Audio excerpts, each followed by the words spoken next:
하나님의 말씀 함께 보겠습니다. 하나님 말씀은 출애굽기 40장 1절부터 17절까지의 말씀입니다. 구약성경 145면 출애굽기 40장 1절에서 17절까지의 말씀입니다. 이 계시의 말씀을 읽을 때 하나님의 음성이 여러분 심령 속에 들려지길 원합니다.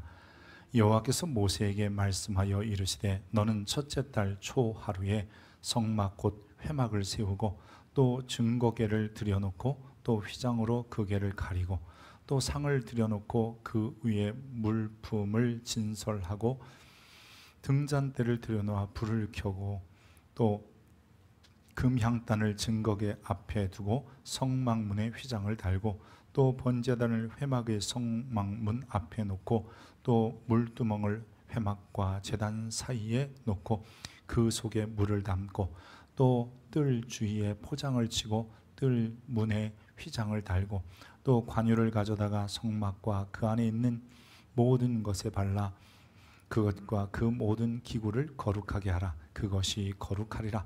너는 또 번제단과 그 모든 기구에 발라 그 안을 거룩하게 하라. 그 제단이 지극히 거룩하리라. 너는 또 물두멍과 그 받침에 발라 거룩하게 하고 너는 또 아론과 그 아들들을 회막문으로 데려다가 물로 씻기고 아론에게 거룩한 옷을 입히고 그에게 기름을 부어 거룩하게 하여 그가 내게 제사장의 직분을 행하게 하라. 너는 또 그 아들들을 데려다가 그들에게 겉옷을 입히고 그 아버지에게 기름을 부음같이 그들에게도 부어서 그들이 내게 제사장의 직분을 행하게 하라. 그들이 기름 부음을 받았은즉 대대로 영영이 제사장이 되리라 하시매 모세가 그같이 행하되 곧 여호와께서 자기에게 명령하신 대로 다 행하였더라. 둘째 해 첫째 달 곧 그 달 초하루에 성막을 세우니라. 아멘. 이것은 하나님의 말씀입니다.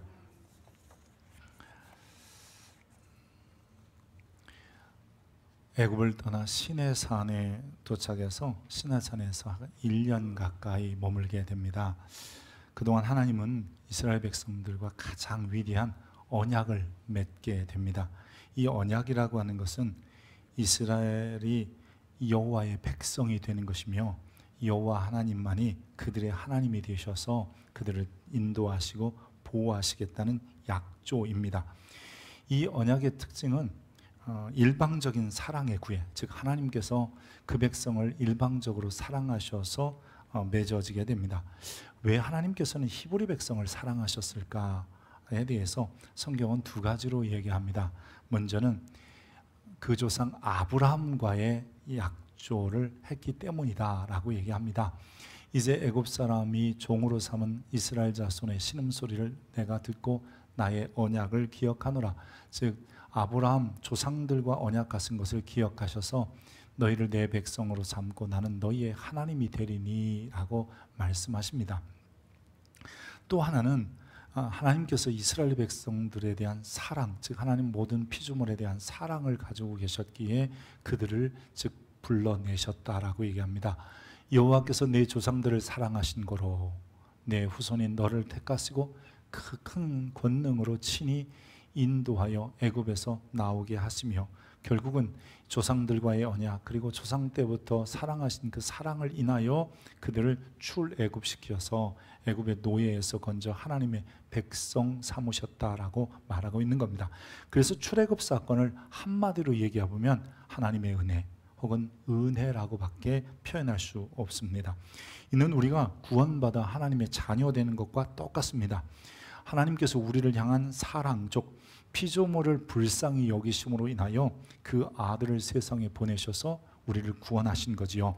그래서 요한일서 4장 9절에 보면 하나님의 사랑이 우리에게 이렇게 나타난 바 되었으니 하나님이 자기의 독생자를 세상에 보내심은 그로 말미암아 우리를 살리려 언약 백성 삼으시려 구원받은 백성 삼으시려 하심이라 라고 이야기합니다. 그래서 우리가 새 언약의 중보이신 예수 그리스도를 통해서 하나님의 언약 백성 즉 구원받은 자녀가 된 것은 은혜입니다. 솔라 그라티아, 오직 은혜로만 가능한 일이었던 거지요.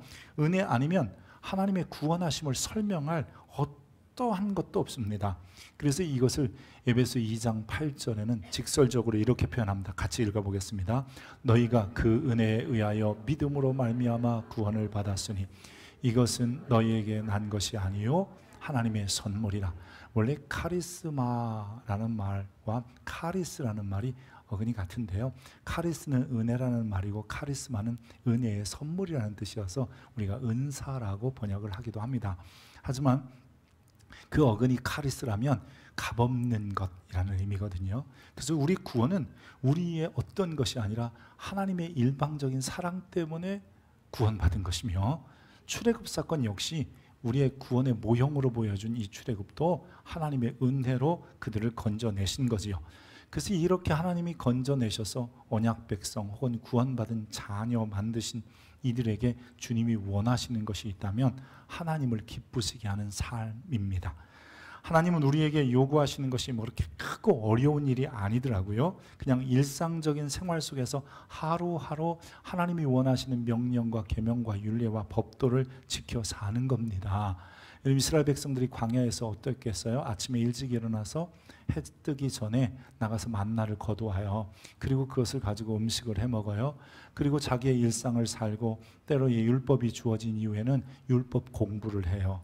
또 일부의 사람들은 성막 짓는 일도와 함께 율법 공부한 일을 병행하기도 해요. 그렇게 해가 지기 전에 밥을 해 먹고 또 저녁에 잠을 자는 거예요. 여러분, 이렇게 하루하루의 그냥 평범한 일상을 통해서 하나님의 백성의 모습을 갖추는 것, 여러분, 그것이 바로 하나님이 그들에게 요구하셨던 삶이었던 거예요. 하나님이 원하시는 삶을 살아내는 것, 이것을 다른 말로 말하면 하나님을 섬기는 것이라고도 하고요, 또 다른 말로 말하면 하나님을 예배하는 것이라고 하는 겁니다. 여러분, 하나님이 우리에게 요구하시는 삶의 모습이 어려울까요? 그렇지 않아요. 여러분, 신명기 30장 11절에 보면 내가 오늘 내게 명령한 이 명령은 내게 어려운 것 아니다, 먼 것도 아니다. 여러분, 결코 어렵지 않아요. 그냥 살 수 있는 것들을 주신 거예요. 계속해서 신약에도 보면 예수님께서 계명을 지키라고 하셨는데 그게 바로 주님을 사랑하는 것, 주님을 섬기는 것, 주님을 예배하는 자의 삶인데, 우리에게 주신 계명들은 결코 무거운 것이 아니라는 거예요. 질 수 없는 것, 감당할 수 없는 것이 아니라는 것이에요. 여러분, 우리 그리스도인들이 종종 오해하는 게 뭐냐면 율법 다 못 지키고 살아 라고 하는 데 있습니다. 여러분, 그렇다면 하나님은 못 지킬 것을 주고 그냥 제사나 드리라고 하는 거예요. 그러나 성경이나 하나님의 의도는 거기에 있지 않아요. 제가 한번 이 모든 하나님의 계명 중에 모법, 그러니까 어머니 법이 뭐냐면 십계명이잖아요. 여러분, 십계명을 보십시오. 십계명에 못 지킬 게 있습니까? 오히려 어기는 게 이상하지. 살인하지 말라, 간음하지 말라, 도적질하지 말라. 여러분, 이걸 어기는 게 어려운 거지 오히려 이것을 못 지키는 게 어렵다? 그럴 수 없는 거예요. 그리고 그 아래에서 나오는 하위법이 자법, 아들법들인데 그 중에 대표적인 게 정결법이에요. 옷은 이렇게 입어라, 음식은 이런 걸 먹어라, 이런 건 먹지 말라. 다 우리에게 유익한 것을 하나님이 주신 거예요. 그러니까 애굽에서는 어쩌면 먹고 살았는지 모르지만 이제는 먹지 말아야지 하면 되는 거고, 애굽에서는 그런 옷과 습성과 습관을 가지고 살았지만 이제부터는 내 것을 버려야 되겠지. 처음 1세대에게는 굉장히 힘들었을 수 있어요. 하지만 그 광야 40년의 기간 동안에 이 새로운 세대들이 일어나면서 그것을 배워오면서 그것은 자연스러운 삶이 되어버린 거잖아요. 여러분, 형법은 어때요? 형법들도 마찬가지예요. 오히려 오늘 우리나라의 형법들도 우리가 지키지 못하는 게 없어요. 대부분 여러분 다 지키고 사는 사람들이에요. 그것처럼 하나님이 주신 뭐 예를 들어 살인이라든지 뭐 이런 것들도 보면 하지 말라 그러니까 안 하는 것 당연한 것들이었어요. 민법도 마찬가지예요. 배상법이나 뭐 이런 것들도 보면 우리는 마땅히 할 수 있는, 즉 당연히 지킬 수 있는 것들을 하나님이 주신 거예요. 그래서 그 법을 지켜 사는 사람을 하나님을 기쁘시게 하는 삶, 하나님을 섬기는 삶, 또 다른 말로 이 유식한 표현으로 하나님을 예배하는 자의 삶이라고 하는 거예요. 여러분, 굉장히 좋은 거 하나 배운 거죠? 여러분 보십시오. 법들을 지켜 사는 것을 우리는 예배라고 하는 거예요. 그래서 참된 예배는 우리의 삶이 그저 삶의 자리에서 하루하루를 일상적인 생활 속에서 하나님의 법을 준수하며 준행하며 사는 거예요. 여러분, 예배당에 모여드리는 의적 즉 의식이 있는, 예전이 있는 예배만이 아니라 우리의 일상생활 속에서 하나님이 원하시는 삶을 아침부터 저녁까지 살아내는 게 바로 참 예배자예요. 그게 예배인 것을 기억하십시다. 아멘 하세요. 우리는 자꾸 예배를 성전 예배만, 여기 뭐 나와서 예배하는 게 예배인 줄 알기 때문에 문제인 거예요. 우리가 이 땅에 존재하게 된 목적 자체가 하나님은 사람을 지으시면서 그들에게 주신 게 뭐냐면 하나님의 말씀대로 살라는 거예요. 하나님의 뜻대로 살아내라는 거잖아요. 그래서 아침이 되면 일어나고요, 저녁이 되면 자는 것도 이게 하나님의 계획 속에서 자연의 시간을 통해서 우리에게 주신 하나님의 선한 뜻이에요. 배고프면 먹게 하시고, 여러분 그리고 그 안에서 또 하루를 살게 하시고, 때로는 화장실을 가는 것, 그게 사람에게 주신 하나님의 생체 리듬이기도 하잖아요. 그런 것도 다 하나님의 뜻을 이루면서 사는 거예요. 단지 예배의 자리에 모이는 것이 아니라 삶 자체로 하루하루 하나님이 요구하시는 모습으로 살아가는 것이 참 예배다, 혹은 하나님께 드려지는 삶 속에서 예배가 되는 것입니다. 근데 우리가 아는 바와 같이 사람이 참 악해요. 일상의 삶의 자리에서 예배를 저버리고 결국 모여서 드리는 예배만 예배인 줄 알아요. 그래서 오늘 우리들도 그런 거잖아요. 주일날 예배 가야 돼, 예배 가야 돼. 그렇지만 삶의 예배가 되었는지는 우리는 점검을 잘 안 하거든요. 그래서 예배 잘 드렸냐? 너 주일 예배 갔어? 예배는 마치 그것만 전부인 것처럼 생각하게 되는 거예요.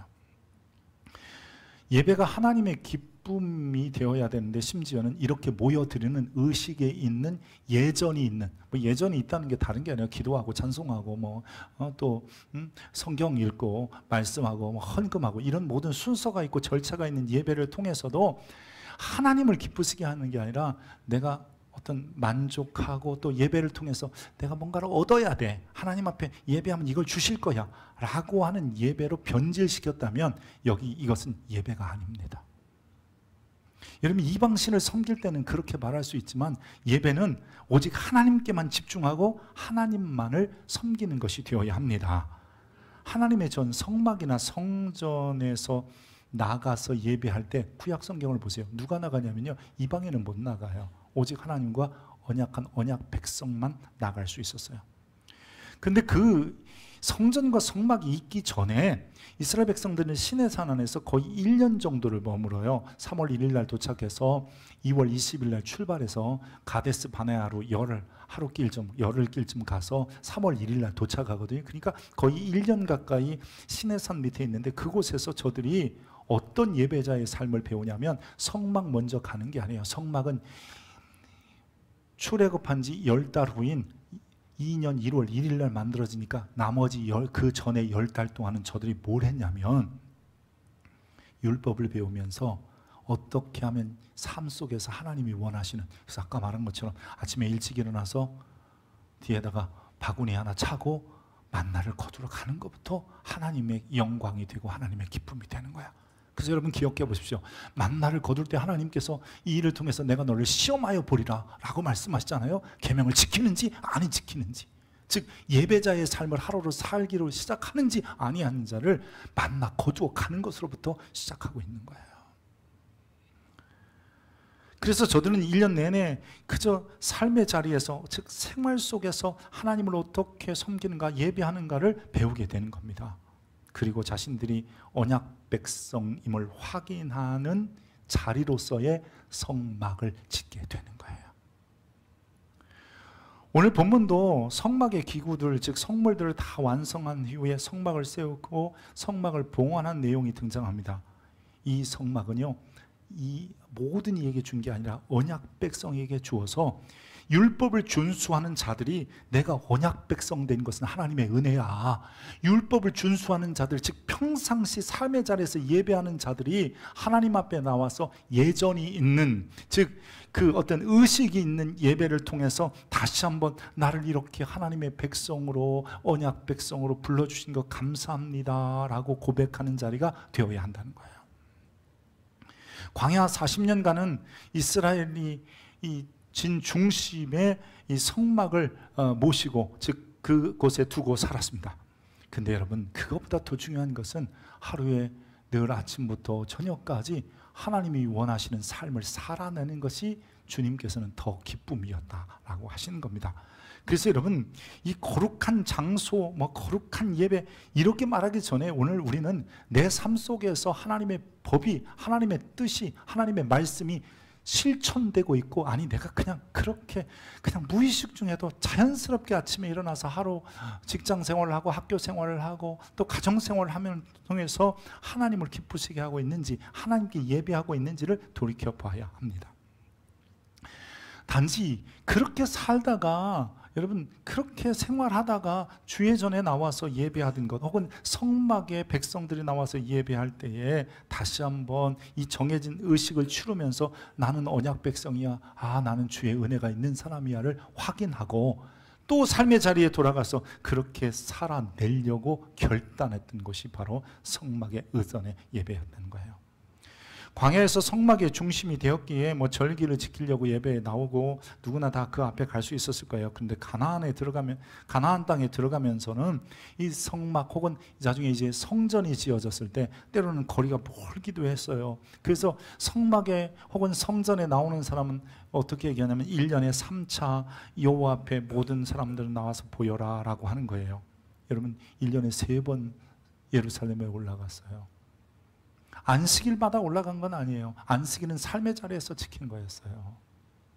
그리고 그들이 그렇게 올라가서 하나님께 예배할 때 무엇을 확인하면, 내가 지난 이 절기 이후에 또 다른 절기에, 그리고 그 이후에 지금까지 살아온 모든 것이 다 하나님의 은혜고 언약 백성으로 살 수 있어 감사합니다, 그렇게 고백하는 자리가 바로 이 성막 혹은 성전에 모여 의식 있는 예배를 드릴 때 저들이 느끼는 감정, 감동, 그래서 오직 하나님께만 영광 되기를 원했던 것입니다. 근데 이게 문제가 이런 거예요. 구약시대의 사람들을 봐도 그렇고 오늘 우리를 봐도 그렇고 어느 순간부터 생활 속 예배는 다 사라졌고 그냥 교회 와서 한번 예배 드리면 그게 다 종교적 의무를 다 하는 것처럼 느껴지는 거예요. 말씀 준수는 너무 어렵고 어떻게 말씀대로 살아? 누가 그런 생각 가져다 줬는지 몰라요. 어떤 신학자가 말했는지, 어떤 목회자가 말했는지 모르지만 왜 하나님의 말씀을 못 지킨다, 힘들다, 어렵다라고 말했는지 몰라요. 그냥 생활 속에서 지켜가는 건데요. 여러분 오늘 하루에 이미 시작되어서 눈 뜨고 일어나고 생활하고 있는 것은 주의 뜻을 이루는 거예요. 그게 예배자의 모습으로 시작한 거예요. 하루를요. 잠자리에 드는 것도 하나님께서 우리에게 주신 거기 때문에, 즉 자연 법칙을 통한 하나님의 뜻을 순종하고 있는 거예요. 아멘입니까? 그런데 왜 우리는 하나님의 말씀을 지키는 게 어렵다고 생각하지요? 그리고 오직 성전이나 성막에 혹은 예배당에 나와서 순서가 있고 절차가 있는 예배만 드리면 그게 전부 있고 그 굉장히 잘한 것처럼 느껴집니다.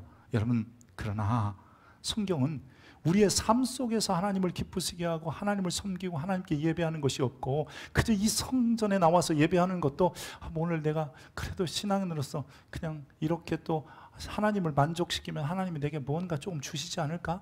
내 문제가 있으니까 해결받아야지, 죄가 있으니까 용서받아야지, 이런 것만을 가지고 주님 생각 없이 나를 위한 예배를 드리고 있다면 이것은 죄악이라고 하는 겁니다. 그 대표적인 예가 구약 성경에 나오는 사울 왕이라는 사람이에요.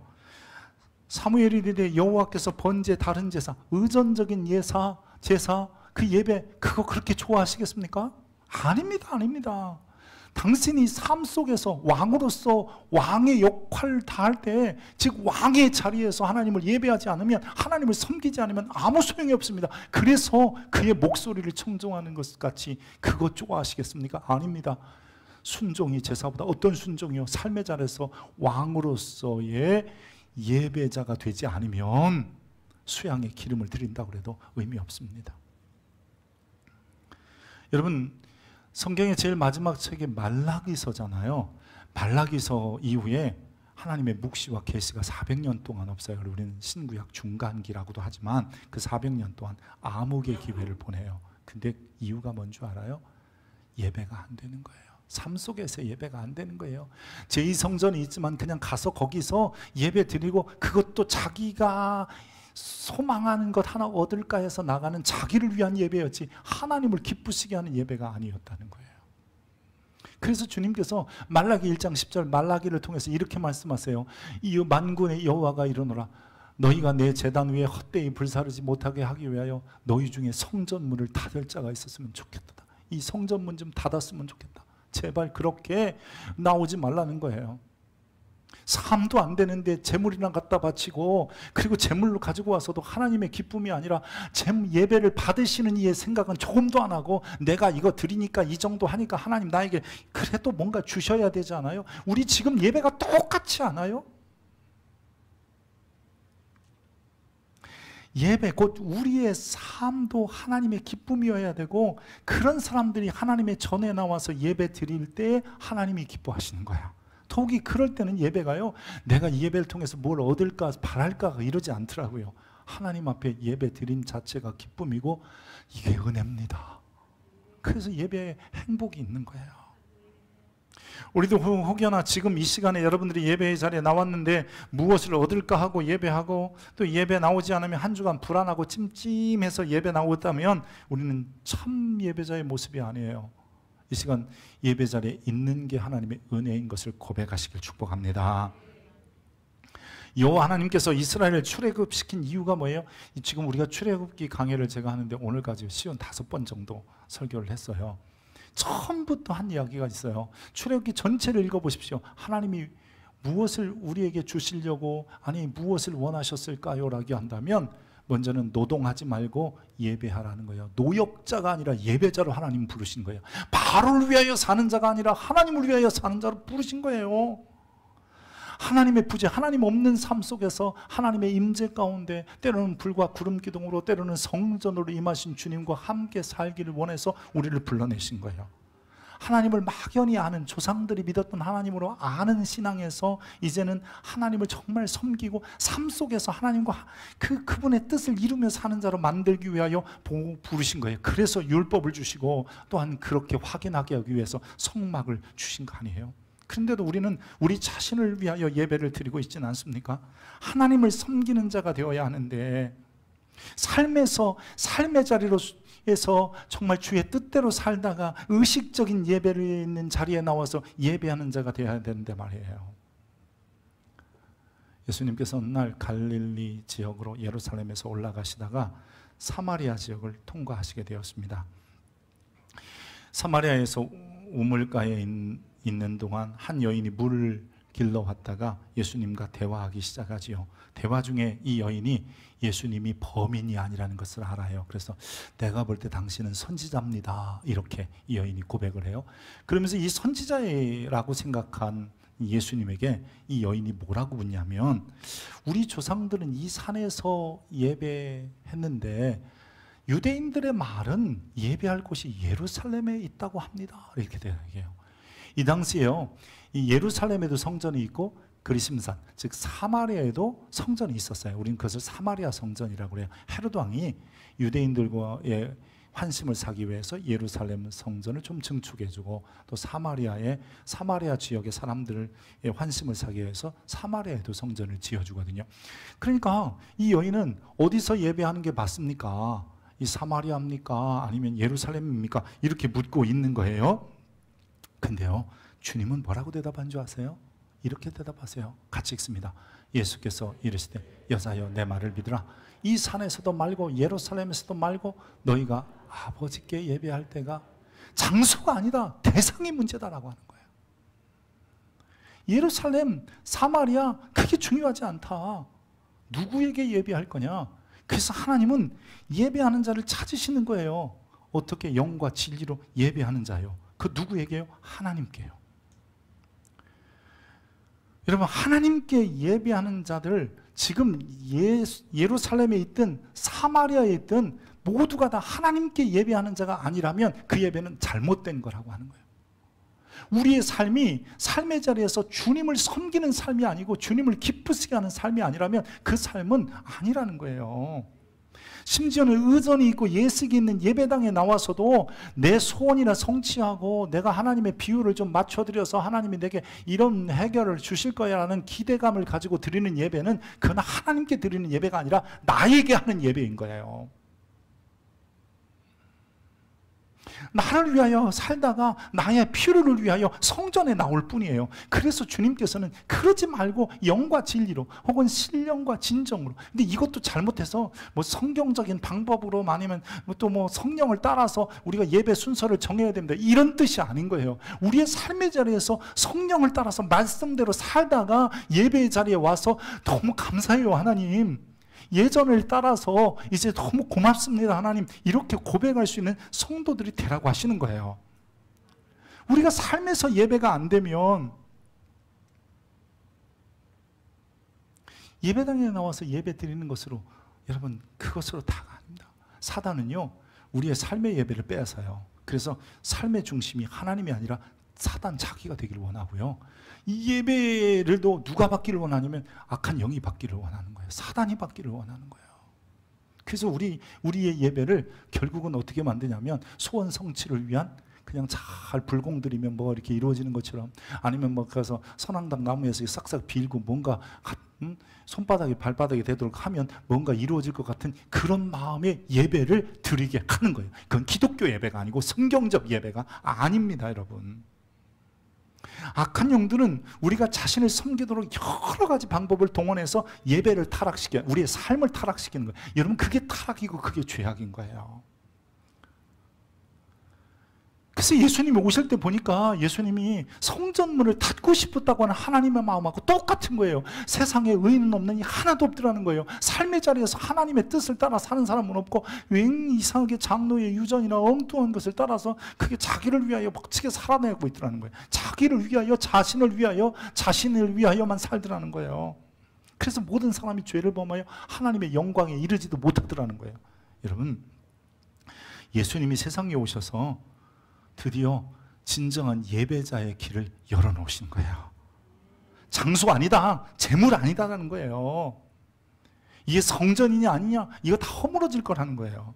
이 재물도 패해져서 결국은 자신이 온전히 한 번에 단번에 들이심으로 인하여 그것도 중요한 게 아니라고 하세요. 그러면서 뭐라 하냐면 오직 내 계명을 지키며 삶의 자리에서 살아나는 게 더 중요하고, 그러던 자들이 하나님께 나와서 예식과 의전을 통해서 하나님, 내가 이렇게 하나님을 예배할 수 있는 삶을 살게 되었기, 지난 한 주간도 살고 앞으로도 한 주간도 살아갈 수 있는 것은 다 주님의 은혜입니다. 이거 기억하라는 거예요.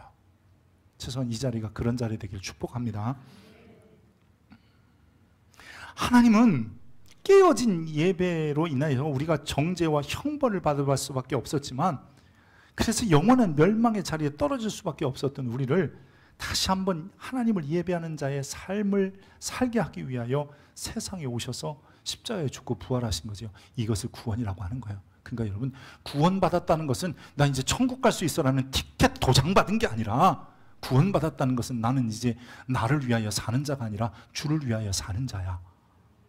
나는 나의 영광을 위하여 사는 자가 아니라 하루하루 그냥 아침부터 눈 뜨고 저녁에 잠들 때까지 하나님의 기쁨이 돼서 예배자로 사는 사람이 됐어라고 고백하는 거예요. 여러분, 오늘 하루도 여러분 그렇게 되기를 원합니다. 그 중에 하나가 예배당에 나와서 의식이 있는, 예전이 있는, 여러분 이런 리터제를 통해서 하나님께 예배하고 있지만, 이것도 나를 위한 것이 아니라 주님이 주신 그 하나님을 예배할 수 있는, 하나님을 섬길 수 있는, 하나님을 기쁘시게 할 수 있는 백성 만들어 너무 감사합니다. 이 감사와 감격 때문에 여기에 있는 자리가 되어야 되는 거야. 로마서 12장 1절에 보면 같이 읽습니다. 그러므로 형제들아, 내가 하나님의 모든 자비하심으로 너희를 권하노니 너희 몸을 하나님이 기뻐하시는 거룩한 산 제물로 드리라. 이는 너희가 드릴 영적인 산 제물이라고 그러잖아요. 다 태워드리라는 거예요. 올라, 이게 뭐를 태워드리다 혹은 올려드리다, 이런 의미도 있거든요. 여러분, 이런 번제로 온전히 드려라. 그것이 바로 너희가 드릴 영적이라서 뭐 육적, 영적 이런 뜻이 아니라 신앙적인 삶이다, 혹은 너희의 삶의 예배다라고 말씀하고 계시는 거예요. 여러분, 예수 그리스도로 말미암아 우리에게 회복된 것은 우리가 흔히 말하는 하나님의 자녀, 그게 바로 하나님의 언약 백성이라는 뜻이거든요. 근데 그 언약 백성에게 주님이 요구하시는 예배자의 삶을 살 수 있도록 회복된 거예요. 그래서 오늘 우리가 예배자로 살아오다가 이 의존적인 예배를 드리는 것 자체도 주님의 은혜가 아니면 아닌 것이 못한 것이고, 주님의 은혜 때문에 이렇게 주 앞에 나와서 예배 드릴 수 있게 되는 거 아니겠어요? 그래서 이제는 우리의 요구를 위한 예배거나 내가 뭔가를 원하는 나의 기대 때문에 예배가 아니라 하나님을 섬길 수 있는 기회를 주신 은혜에 감사하고 다시 한번 그 안에서 내가 정말 언약 백성이구나, 이것을 확인하는 시간 될 수 있기를 바랍니다. 우리가 드리는 예배는 하나님의 은혜를 깨닫는 시간이고, 또한 그 은혜 가운데 거하는 수단이며, 심지어는 이런 의존적인 예배를 통해서 나의 존재 가치, 내가 언약 백성이야, 구원받은 백성이야를 깨달아서 다시 한번 언약 백성의 품위를 지킬 수 있도록 하는 힘을 준다는 것을 기억해야 합니다. 모세와 그의 백성들은 시내단 아래에서 여러분 날마다 성막에 가서 예배한 게 아니에요. 오히려 날마다 뭐 했어요? 율법을 공부했어요. 율법은요, 모세가 하나님께 받아오면 모세는 최소한 4번 가르치고요, 아론도 배우고 가르치는 거 4번이고, 그 이다말과 엘레아살도 4번이고, 70인의 장로들도 4번이고, 백성들도 최소한 4번을 들어야 되는 거예요. 모세에게, 아론에게, 아론의 아들들인 이다말과 엘레아살과 그리고 70인의 장로들에게. 그리고 저들이 각지의 자리에 돌아가서 뭐 했는 줄 알아요? 그 말씀을 어떻게 삶에 적용할까 하고 자꾸 나누었다고 그래요. 그리고 성막을 지었을 때는, 여러분 그 성막을 지은 것은 이제 하나님의 임재가 있는 그곳에서 하나님이 우리를 그 말씀대로 삶을 살아갈 수 있는 기회를 주신 것에 감사하고, 그곳을 바라볼 때마다, 그곳을 출입할 때마다, 그곳에서 드리는 의식이 있는 예배를 드릴 때마다 우리가 이렇게 다시 한번 삶의 자리에서 살아내야지라고 결단하고 확인했던 거예요.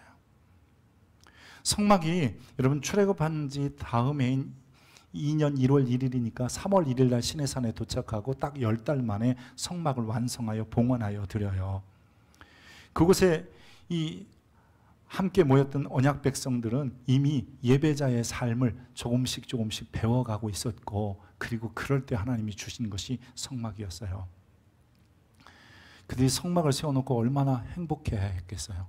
이제 주님이 정말 우리와 함께 하시는 것을 눈으로 보게 되겠구나. 근데 그것은 단지 임재가 있는 장소가 아니에요. 제물 드리는 무슨 제물 드리는 곳이 아니에요. 그곳은 주님을 바라보며 주님을 기쁘시게 주님을 섬기는 삶을 살아내는 데 항상 중심이 되는 곳이었습니다. 이 성막을 완성한 후에 번제단이 있잖아요. 이 번제단에 제물을 태우고 제물을 드리는 것은 레위기 9장의 첫 제사의 이야기가 등장해요. 근데 미드라시에 보면 이 제사에 대한 이야기를, 번제에 대한 이야기를 쓰면서 뭐라 그랬냐면, 그 번제단은 5규빗에 네모 반듯해요. 5규빗이면 2m 50, 2m 50이에요. 그러니까 소 한 마리 잡아서 놓으면 꽉 차는 뭐 그런 정도의, 그렇게 크지 않은 제단이 번제단입니다. 근데 미드라시에 무슨 얘기를 쓰고 있냐면, 이곳에서 번제를 드릴 때 이스라엘 백성들의 삶이 늘 하나님을 섬기는 예배자의 삶을 살 때 드리는 제물은요, 송아지 아니 소를 올려놔도 수초 만에 타서 없어진대요. 하나님께 올라간다는 거예요. 그런데 이스라엘 백성들이 우상을 숭배하거나 삶이 하나님의 법을 떠나거나 범죄했을 때는 비둘기를 그곳에 태워도 잘 안 탄대요. 예배, 우리가 흔히 말하는 제사 예배라고 하잖아요. 그 정신으로 하는 거예요. 오늘 우리의 삶의 자리에서 예배가 될 때, 이곳에 와서 예배할 때 하나님이 기뻐 받으시는 거예요. 할렐루야. 내 삶은 하나님의 말씀과 전혀 상관없이 나는 하나님대로 말씀대로 못 살아, 어려워서 이런 삶을 살다가 주의 전에 와서 여러분 그냥 예배 한번 잘 드린다고 예쁜 옷 입고 또 그냥 경건한 척하고 와서 예배 드리고 찬송할 때 함께 찬송 부르고 그러고 간다고 여러분 하나님이 받으실 것 같아요? 그건 하나님께 올라갈 수가 없는 거예요. 여러분 우리가 왜 하나님의 말씀대로 잘 삶의 자리에서 못 사느냐? 여기는 2가지 큰 맹점이 있어요. 첫째는 뭐냐면 말씀이 어렵다고 생각하는 데 있어요. 여러분 그리고 막 특별하다고 생각하는 데 있어요. 하나님이 우리에게 주신 삶의 자리에서의 예배는 특별하지 않아요. 예전의 예배를 보세요. 예전의 예배도 특별하지 않잖아요. 우리 교회 예배의 순서는 거의 일정하잖아요. 그냥 묵도, 찬송, 기도, 뭐 그다음에 성경 봉독, 설교, 헌금, 그리고 축도, 이게 전부예요. 우리의 삶도 너무 일상적인 거예요. 어떤 분들은 뭐 맨날 이렇게 다람쥐 쳇바퀴 도는 것처럼 내 일상은 다 똑같아. 그 똑같은 속에 하나님의 영광이 되는 거예요. 뭘 특별하게 살려고요? 뭘 대단하게 살려고요? 아침에 가다가 교통사고 빵 만나서 살았다. 그게 영광이겠어요? 평안히 출근하면 영광이지. 내가 그냥 출근했는데 내게 주어진 업무를 척척 잘 처리해 내가는 거, 여러분 그게 영광이에요. 때로는 좀 못할 수도 있죠. 그러나 불의하지 않고 불법하지 않으면 그게 하나님의 영광 아니겠어요? 그게 예배자의 삶인 거예요. 때로는 내가, 여러분 정치인이면 정치인답게, 또 나머지는 사업을 하는 기회를 하나님께서 주셨다면 그냥 사업하는 사람 사업하고, 경제인은 즉 경제인답게, 교육자는 교육자답게, 우리는 그냥 주부면 주부답게 그냥 내게 주어진 일들을 처리해내는 거예요. 특별하지 않아요, 여러분. 우리가 희한하게 하나님의 뜻 그러는데 제발 그러면 뜻 하지 마세요. 그래서 그런 사람들은 꼭 그래요. 짜장면 먹을까 짬뽕을 먹는 게 하나님의 뜻인가, 그걸 묻고 기도하고 있네. 하나님이 우리에게 주신 자유의지가 있잖아요. 선택할 수 있는 기회를 주신 거잖아요. 할렐루야. 배추 이쪽 살까요 저쪽 살까요? 제발 그 안에서 묵상기도 하지 말아요. 내가 기도 안 했더니 배추를 잘라봤더니 속이 썩었다고요? 그런 얘기는 하지 말라고요. 하나님이 내게 주신 선구함, 즉 그걸 자유의지라고 하는데, 일상적인 삶 속에서 우리에게 주신 자유의지를 통해서 잘 선택하고 판단하면 되는 거예요. 그러니까 하나님의 뜻은 특별하지 않아요. 그냥 우리의 예배자의 삶이 유별나지 않아요. 대단하지 않아요. 그냥 아침부터 저녁까지 하루를 주님 안에서 불법과 여러분 불의하지 않고 살면 되는 거예요. 심지어는 두 번째는, 우리가 왜 하나님의 뜻대로 그렇게 잘 만났습니다 예배의 삶이 안 되냐고요? 성경을 몰라서 그래요. 무엇이 뜻인지 모르고 무엇이 하나님이 원하시는 삶인지 모르는 거예요. 어렵다고 생각하지, 특별하다고 생각하지, 더군다나 하나님이 원하는 방법도 모르지. 그러니까 내 마음대로 살아가는 거고 세속의 방법대로 살아가는 거예요. 여러분, 이스라엘 백성들에게 주님이 원하시는 게 뭐냐면, 의복을 바꿔라. 이건 뭐냐면 우상 숭배하는 사람들이 입던 옷을 바꿔서 유대인답게 입으라는 거잖아요. 오늘 우리 그리스도인들도 그래요. 우리 그리스도인들만의 옷도 있고 말의 모습도 있고요. 그리고 또 때로는 생활 자세도 있는 거예요. 근데 그것을 어디서 배워요? 성경을 통해서 배우는 거예요.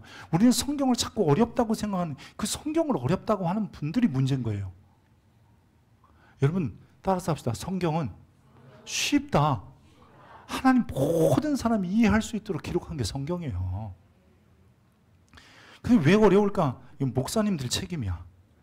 목사님들이 어렵다고 했으니까 그런 거야. 어렵지 않아요. 그래서 성경 그냥 읽으면 돼요. 읽으면 알게 되게끔 되어 있어요. 연구하려니까 모르는 거예요. 그냥 성경은 그냥 읽다 보면, 아, 이게 이렇게 사는 게 맞구나를 하나님이 내 양심이라는 것을 통해서 그 안에 역사하는 성령을 통해서 깨닫게 하시는 거예요. 여러분, 성경의 역사가 그런 데 있는 거예요. 성막을 처음 세팅하고 나서 뭘 해요? 관유를 발라요. 거룩한 기름을 발라서 다 정결하게 해요. 처음에는 피 바르지 않았어요. 기름 발랐어요. 우리 안에요, 이미 예수의 피로 정결하게 된 사람들에게 필요한 게 뭐냐면 성령의 기름 부으심인데, 말씀은 성령이 기록하셨기에 그냥 읽기만 하면, 처음에 글자는 모르고, 여러분 그 성경을 대부분 여러분들이 모르는 것 중에 하나가 뭐냐면 단어 뜻을 모르는 거예요. 그래서 필요한 게 국어사전이에요. 그래서 필요한 게 낱말사전이에요. 이 정도만 알면 성경의 의도나 의미를 모르는 사람이 어디 있겠어요. 너무 고민할 거 없는데, 그래서 성경을 많이 읽고 듣고 아멘입니까? 암송할 수 있기를 축복합니다. 그러면 성경에 따라서 한번 일상적인 그 말씀, 그리고 성경을 통해서 내가 이럴 때는 이렇게 하는 게 더 나을 거야? 내 양심을 통해서 하나님이 깨닫게 하시고 성령을 통해서 가르쳐 주시니까 우리는 삶의 자리에서 예배가 되는 거예요.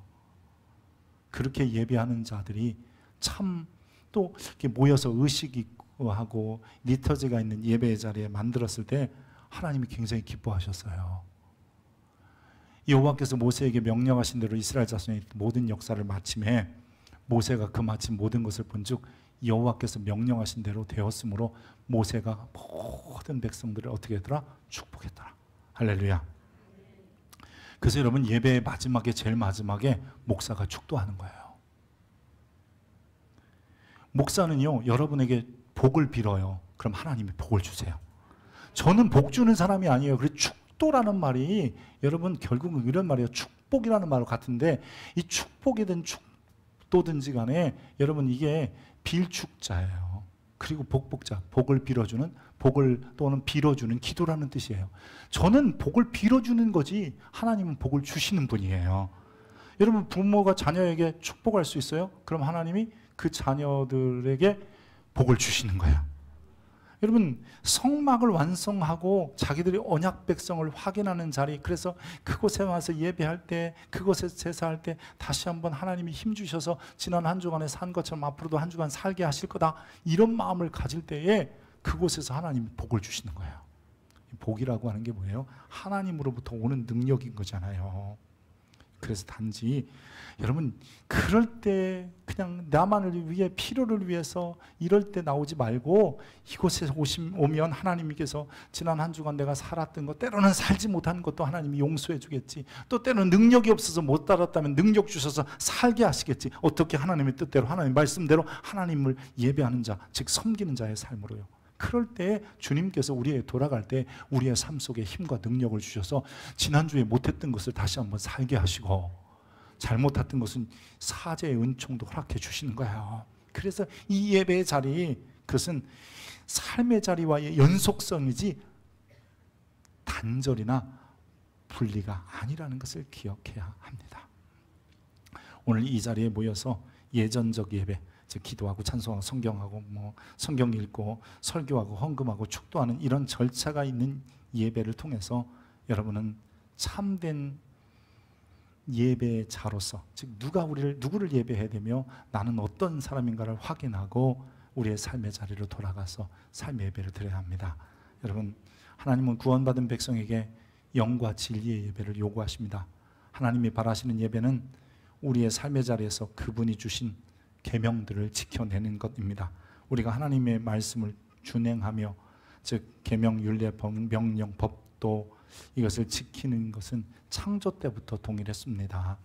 하나님께서 아담과 하와에게 그들 만드시고 아침부터 저녁까지 그냥 일어나서 동물들 이름 지어주고 그냥 에덴 동산 돌아다니면서 살펴보고, 또한 두 사람이 행복하게 사는 것, 그게 그들에게 예배였기 때문입니다.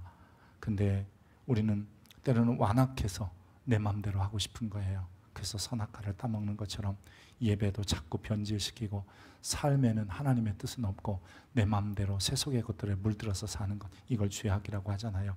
오죽했으면 그런 죄악된 백성들을 그냥 두지 아니하시고 예수님께서 오셔서 우리에게 다시 한번 예배의 자리, 즉 하나님을 섬기는 자리로 불러주시기 위하여 십자가에 죽고 부활하셨겠어요. 즉 우리를 구원하신 그 은혜, 그래서 다시 한번 예배 자리로 불러주신 거예요. 그렇다면 오늘 이후에 우리의 삶은요, 그냥 삶의 자리가 더 중요하고, 그리고 나서 또 예배의 자리가 또 중요하다고 말할 수 있는, 즉 이곳과 삶의 자리는 항상 함께 가야 하며 그곳에서 주님을 섬기는, 주님을 기쁘시게 하는, 주님을 예배하는 자가 되어야 합니다. 그렇게 예배할 때 하나님의 사랑을 깨닫고요, 예수의 은혜를 받게 되고요, 또 성령께서 우리를 도우시고 또 성령이 인도하심을 경험하게 되는 거예요. 사랑하는 성도 여러분, 장소, 재물 얘기하지 말고 오늘 하나님을 예배하되 우리의 삶 속에서, 그리고 이 성전에 모여서도 온전한 예배자가 되어야 합니다. 마지막으로 우리 교회에요, 주보에 보면 제일 마지막 순서가, 예전적 예배의 마지막 순서가 뭔지 아세요? 폐회예요. 근데 그 뒤에 뭐라고 써 있어요? 이제 생활 속 예배가 시작됩니다. 여러분 주일 예배당에 나갈 이후부터 성전 예배는 맞춰졌을지 모르지만 한 주간 생활 속 예배는 시작되길 바랍니다. 기도하겠습니다. 고마우신 아버지 하나님, 오늘 우리의 예배가 여기서만이 아니라 삶의 자리에서 드려지길 원하며, 삶의 자리에서 하나님의 뜻이 어렵다고 말하기 전에, 또한 삶의 자리에서 하나님의 뜻을 몰라서 하나님을 예배하지 못하는 자가 되지 않게 하시고, 하나님의 뜻을 분별하며 또한 다시 한번 주의 말씀을 통해서 하나님을 예배하는 자로 살게 하여 주옵소서.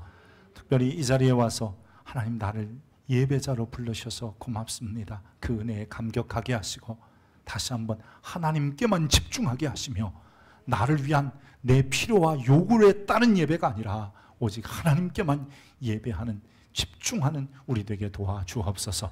그리고 이제 돌아갑니다. 주님, 지난 한 주간보다 새로운 한 주가 더 예배자의 삶을 살아내게 하시고 그렇게 살아갈 때 힘주시고 능력을 더하여 주옵소서. 혹여나 지난 한 주간에 주님이여 예배자의 삶을 살지 못하는 것을 송구하고 미안하고 죄송한 마음으로 이 시간 머리를 들 수 없어 고개를 숙였다면 주여 다시 한번 은혜를 베푸사 용서하시고 다시 한 주간 살아갈 때에 성령으로 새롭게 하여 주시옵소서. 우리를 구원하신 예수 그리스도의 이름으로 기도합니다. 아멘.